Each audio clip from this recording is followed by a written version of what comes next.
Genesis 11. And the whole earth was one language and of one speech. And it came to pass as they journeyed from the east, that they found the plain in the land of Shinar, and they dwelt there. And they said one to another, Go to, let us make brick and burn them thoroughly. And they had brick for stone, and slime had they for mortar. And they said, Go to, let us build us a city and a tower, whose top may reach unto heaven, and let us make us a name, lest we be scared abroad upon the face of the whole earth. And the Lord came down to the city to see the tower which the children of men builded.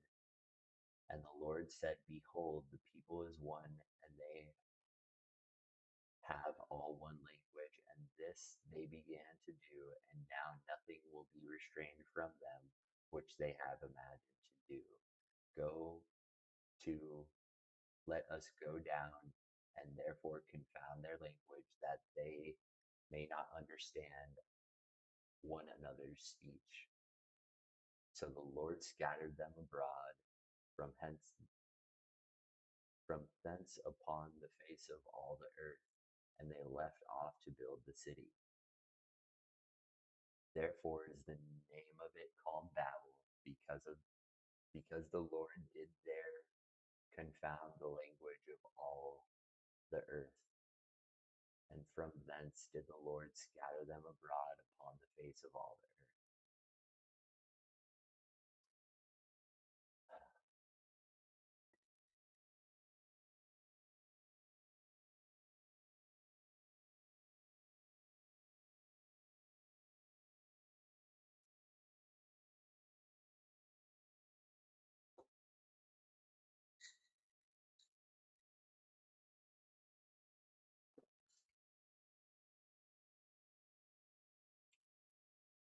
You have just read the spectacular finale of the primeval history, Genesis 1 through 11. This famous account of the Tower of Babel is the ultimate case study of human hubris. It serves as the final reason why God completely changes his strategy for interacting with humanity in the rest of the Bible. To unlock what truly is happening in these 9 verses, we have to look at the architectural, political, and linguistic world of ancient Mesopotamia.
The real world architecture.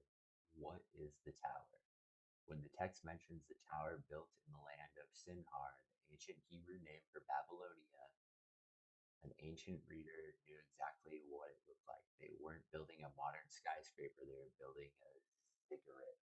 A ziggurat is a massive terrace mud brick pyramid structure common in ancient Mesopotamia.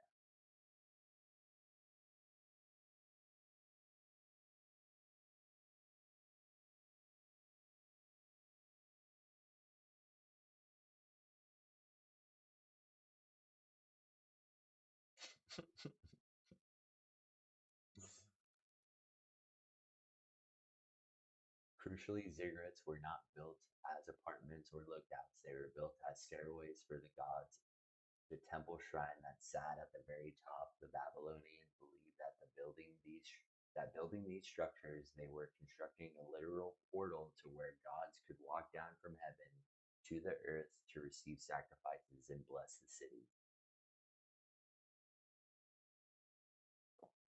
To see why God reacts so strongly, look at the motivations the builders in verse 4. Let us build us a city and a tower, and let us make us a name, lest we be scattered abroad. This is a direct, flagrant violation of the primary command God gave to Adam in chapter 1 and repeated to Noah in chapter 9. Be fruitful, multiply, and fill the earth. Instead of scattering, exploring, and cultivating the planet as an independent families under God's rule, humanity decides to hoard their collective power. They construct a concentrated urban empire. They want to make a name for themselves, seeking ultimate self reliance, security, and a frame without any dependence on the Creator. Verse 3 highlights a major technological leap forward for the ancient world. Let us make brick and burn them thoroughly, and slime had they for mortar. In ancient Israel, people built structures using natural, irregular fieldstones fitted together, but in Babylon, they mastered the art of industrial manufacturing by baking mud and straw in high heat kilns. They could produce identical, perfectly uniform, interlocking artificial stones. With this new technology, they felt completely unstoppable. They believed they could manufacture their own destiny, climb up to heaven on their own terms, and conquer morality through architecture. Verses 5 through 7 contain brilliant piece of literary mockery and satire. The humans are working day and night, baking millions of bricks, trying to build a tower so high that its tops will reach unto heaven. They think they are achieving cosmic greatness, but verse 5 notes, and the Lord came down to see the city and the tower. The joke is the tower is so microscopically small from God's celestial perspective that he literally has to put on his glasses, pack his bags, and travel all the way down just to notice it. Humanity's greatest industrial achievement is nothing more than an anthill to the Creator. So true. When God confuses their language and scatters them, the narrator notes that the city is named Babel, which sounds like the Hebrew word for balal, meaning to mix up or confound. In this Babylonian language, Babel ironically meant gate of God. The text completely flips their profound name on its head, turning it into the global punchline for confusion. With this dispersion, the first major section of the Bible closes out on a massive note of failure. Eden ended in exile. The flood ended Noah's drunken exposure. Noah's drunken exposure. Babel ends in global fragmentation. Humanity has proven over and over again that when they gather collectively, they build tyrannies and empires of ignorance. Because of this global fracturing, because of this global fracturing at Babel, God changed his entire strategy. When you turn the page to Genesis 12, he stops trying to work with the global corporate collective. Instead, he zooms his lens down to a single solitary man living in the ruins of Mesopotamian world, a man named Abraham, and decides to save the fragmented world by building a brand new nation from scratch. Wow.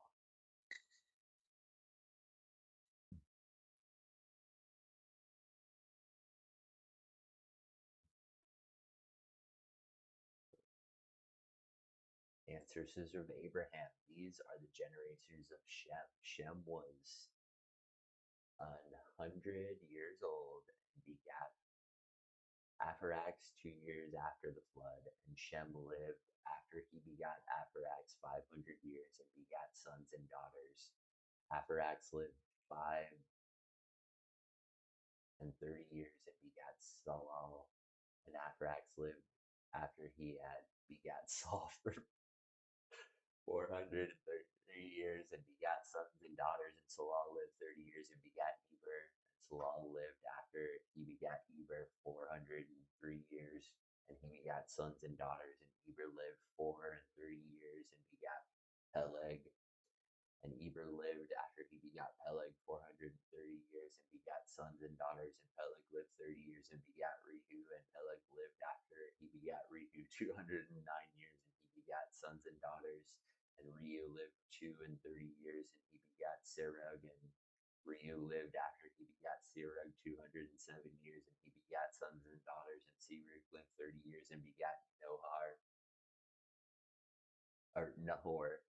And Serug lived after he begat Nahor 200 years and begat sons and daughters, and Nahor lived 9 and 20 years and begat Terag, and Nahor lived after he begat Terag 119 years and he begat sons and daughters, and Terag lived 70 years and begat Abraham, Nahor, Haran.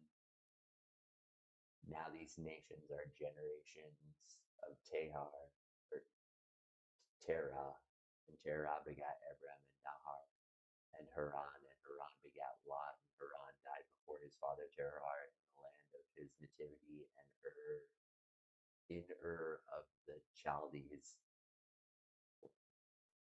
And Abraham and Nahor took wives.